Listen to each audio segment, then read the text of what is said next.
जान जिए पड़े तोहरा बिछड़ के, कुछ मिली नहीं जिद पड़ के। जान जिए पड़े तोहरा बिछड़ के, कुछ मिली नहीं जिद पड़ के। देखी हाल तोहर मन होता पागल।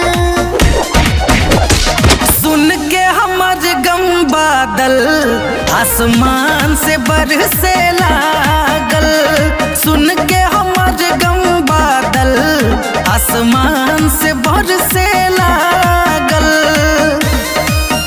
आसमान से बरसे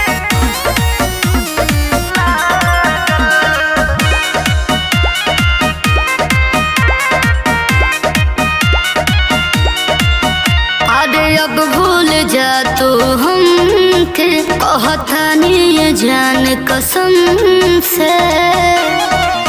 मान जा तड़प तड़प के जिया तानी हम, दिखी नहीं तोहरा ई दिल के जख्म। होवे लोड देखो अखिया के काजल। सुन के हमर गम बादल आसमान से बरसे लागल। सुन के हमर गम बादल आसमान से बरसे लागल। आसमान से बरसे